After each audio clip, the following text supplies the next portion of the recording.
Hey there, brave adventurers! This is the FoxyBard, here to regale you with tales of both wonder and woe. So pour some ale and grab a seat by the fire as we dig into more stories of role-playing. I said I'd tell the story of my other moment of glory from that Kingmaker campaign, and here I'll do so. If you need a refresher on that campaign, I've posted a link in the description, and you can click on the little rectangle thing up in the corner. This story also involves my first ever casting of what would become one of my absolute favorite spells in the game of Pathfinder.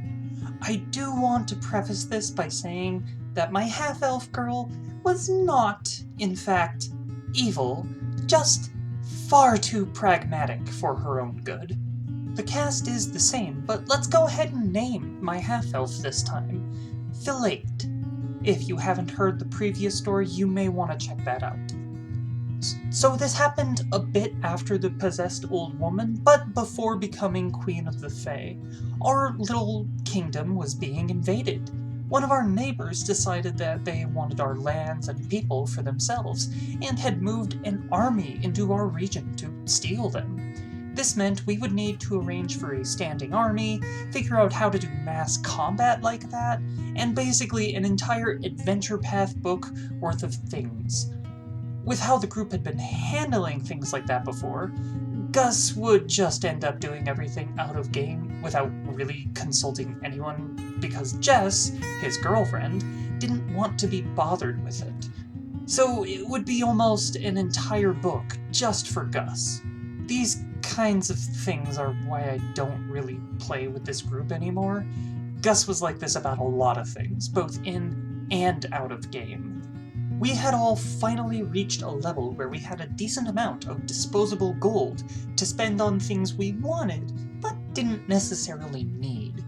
Gus had bought himself a spyglass, 1,000 gold pieces in Pathfinder, to aid with scouting. Being a ranger, that seemed like a perfectly fine decision.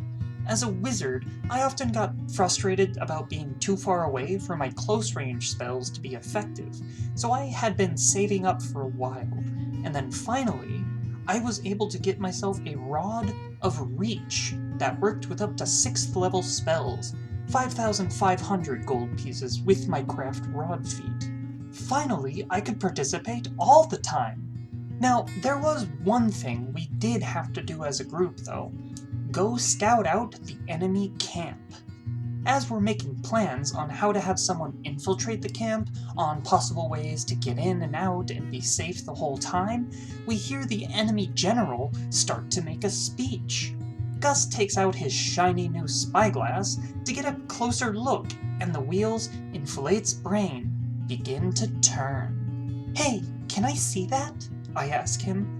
He shrugs and hands the spyglass over so others could check out the situation. Holding the spyglass with one hand, I ask about how far away he is.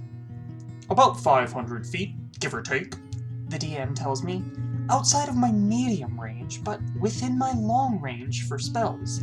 Grinning, I take out my new rod, ready to cast a spell I'd had my eye on for a while and been looking forward to. Using my rod to make him in range, and the spyglass to be able to see him, I cast Phantasmal Killer. It's a DC 23 will save, then a DC 23 fortitude save. The DM starts laughing as he rolls. "He fails both. What happens?" "Oh, he dies." The DM briefly looked up the spell, shook his head, and laughed again. The next bit was another stroke of genius from this DM, who I must insist was the absolute hero of the story and the reason the campaign was so good. "Seeing their commander scream in terror and then drop dead out of fright demoralizes the soldiers. Word quickly spreads, and they all disband and retreat back to where they came from." And he looks once at the Adventure Path book before tucking it back into his bag. The group joked about me being the Royal Assassin, which actually is a position you can hold in the Kingmaker setting, but I never really latched onto the title. We went home and I gained my absolute favorite spell on the character, even if it never worked quite that perfectly ever again. That didn't stop the DM from trying to use it against us a few times. Luckily, we always made at least one of the saves. That was another very fun moment. I really only have one more story to tell about this group, but it's less a glory story and more the reason why I stopped playing with this particular group. I'm not going to tell that now, of course, so that excellent moment can stand on its own. Please let me know what you thought in the comments below.